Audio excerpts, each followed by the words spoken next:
Hi friends, स्वागत आहे आपलं क्राफ्टर मोनिका या चॅनलवर। चला तर आपण ही व्हिडिओ पाहणार आहोत ज्यामध्ये मी कालचा दिवस शेअर करणार आहे, जे गणपती बाप्पाची पूजा वगैरे गणेश चतुर्थी निमित्त।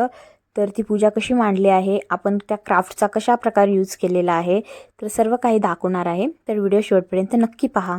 प्रकारे आमचा हॉल आहे। हॉलमध्ये इथे मी चौरंग मांडलेला आहे। त्याच्यावर मी हे कापड टाकलेलं आहे लाल देवाचं, आणि त्याच्या खाली आपल्याला थोडेसे तांदळाचे दाणे ठेवायचे आहेत। स्वस्तिक काढायचं आहे, जे मी तुम्हाला व्हिडिओमध्ये नाही दाखवले। त्यानंतर आपल्याला गणपती बाप्पासाठी जो काही आपण क्राफ्ट बनवलेला आहे आसन, ते ठेवणार आहे मी।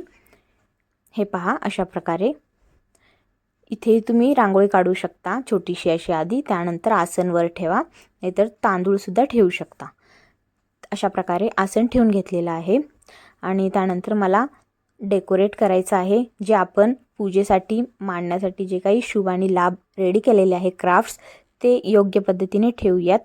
कारण आपण ह्याला wall hanging as type use करू शकतो, नाहीतर अशी पूजेसाठी डेकोर करण्यासाठी सुद्धा यूज करू शकतो। हे पहा, दिसायला खूप सुंदर दिसतं हे शुभ आणि लाभ। आणि इथे मी छोटासा प्लेटसुद्धा बनवला होता, जो हळदी कुंकूच्या वेळेस वाणसाठी बनवला होता। तर त्याच्यावरची मी 2 वाट्या जे होते हळदी कुंकूचे ते काढून घेतलेलं आहे, ॲज अ डेकोरेटिव्ह म्हणून हे मध्ये ठेवते।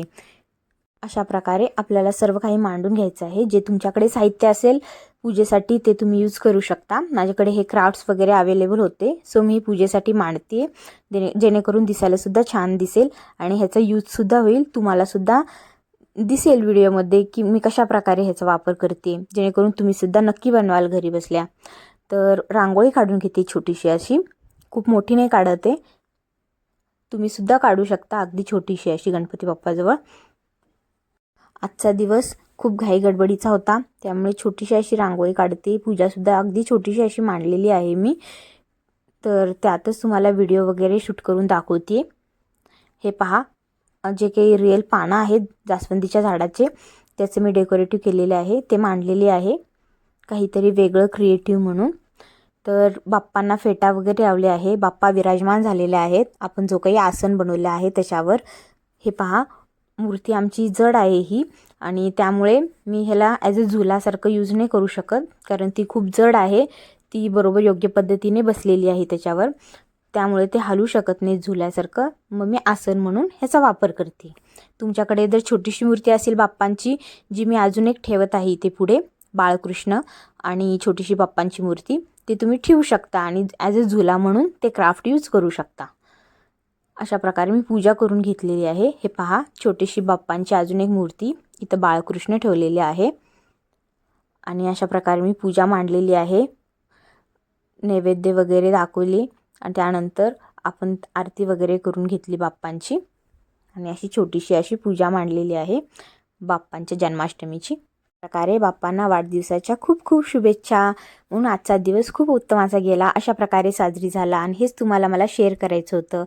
हे पहा, खूप सुंदर मी डेकोरेट केलेलं आहे, पूजा मांडलेली आहे, आणि तुमच्यासोबत व्हिडिओ शूट करून शेअर केलेला आहे।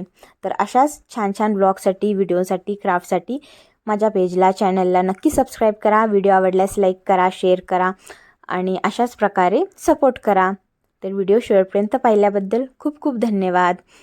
कसे वाटले आमचे बाप्पा आणि बाप्पांचं क्राफ्ट नक्की कमेंटमध्ये सुचवा, आणि यापेक्षाही अजून खूप छान छान व्हिडिओ क्राफ्ट आपण नक्की घेऊन या व्हिडिओमध्ये। थँक्यू।